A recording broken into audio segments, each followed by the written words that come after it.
Hi guys! I'm home and nakita niyo naman kung anong meron sa Daiso dito sa South Korea. Hindi ko naman lahat na film, lahat na side ng Daiso. Konti lang kasi maraming tao and hindi ko alam kung pwede kasi hindi naman din ako nagpaalam na mag-film ako doon.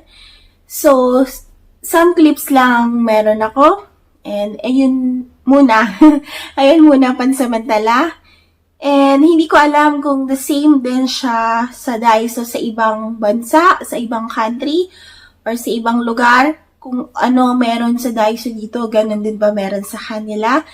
Because sa Pilipinas may Daiso, pero hindi ko siya pinupuntahan or dinadaanan ko lang siya kasi one time nakita ko na mahalan ako sa items nila.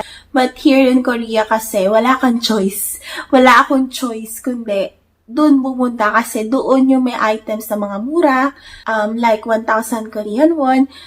Pero kung convert mo yun sa peso is around 40 pesos to 50 pesos na siya. Depende sa currency exchange. Like sa nail color, 1,000 Korean won siya isa, yung maliit.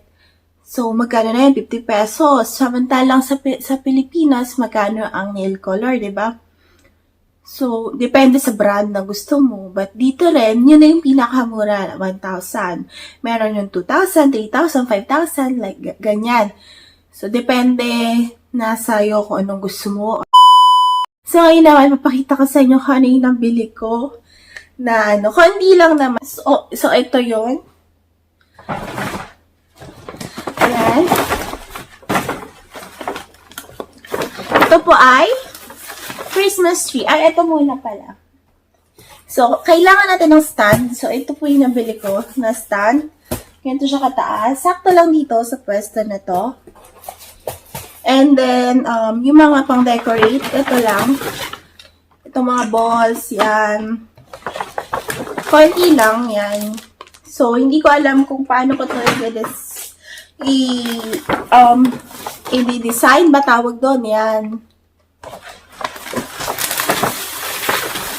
Ito pa, balls.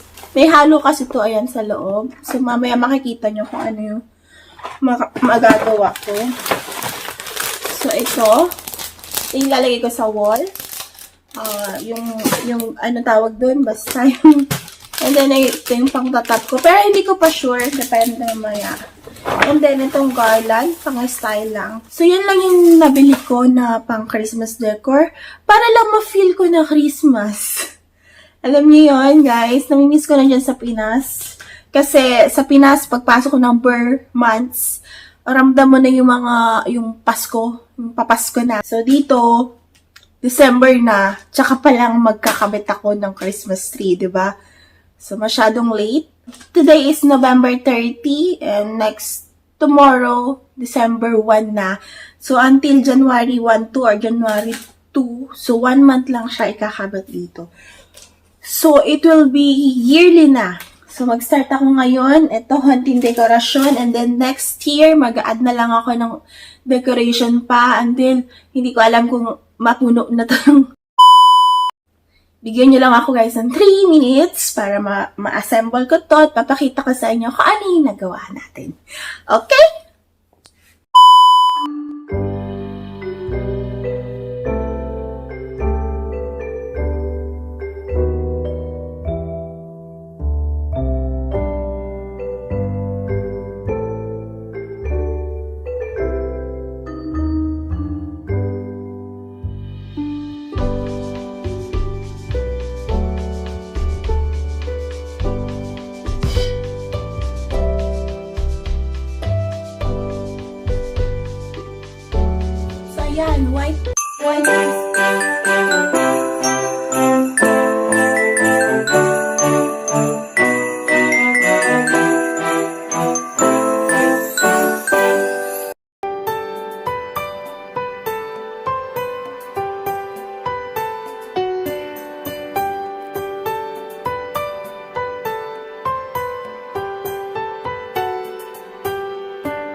Ang cute niya, guys!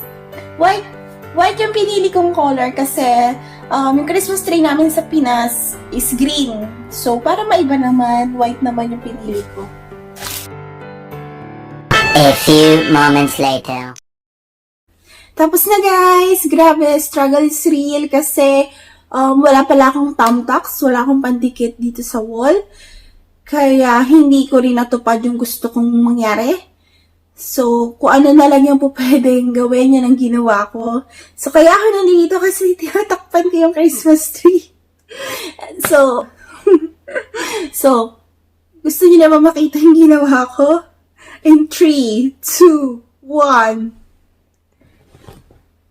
Tada! So, yan yung Christmas tree na ginawa ko. And, yeah. So, by next year, yan para yung Christmas tree namin. Madadagdagan lang siya na madadagdagan ng design. And if you are noticing my face, I'm having too many breakouts these days. Because maybe one, I know, spicy food. But, I am thinking maybe because also of the cold weather here in South Korea. I went already to a dermatologist here with my husband, so I hope next year it will be fine. And ang taba ko. Ang taba ko. Napakahirap mag-diet, guys. Sa totoo lang, yung kakain ako ngayon ng konti, pero mamaya ang dami kong kain, ganun. So, sabi nila mali daw yun, but yun lang nangyayari. Yung konti kakainin ko ngayon, kakain na naman ako after an hour or after 30 minutes nga lang minsan kakain na ako. And then kakain na naman ako and then lafang na yung kumbaga bababa yung timbang ko. Tapos ang gain ko is doble. Yun yung ano ko. Bababa ako ng 1 kilo, but nagigain ako ng 2 kilos. So, before, sabi ko, ang hirap mag-gain ng weight nung kabataan ko pa. Pero ngayon na may edad na ako, ang hirap na palang mag-lose ng weight. Hindi ko alam. Pero I will try my best. Hindi ko alam. Anyway, itong sweater na suot ko is from my friend Aiko. Thank you, Aiko. So, that's it for today, guys. Thank you for watching, guys. So, if you like this video, please give it a thumbs up and don't forget to subscribe. So, see you again on my next video. Spread love. Mwah.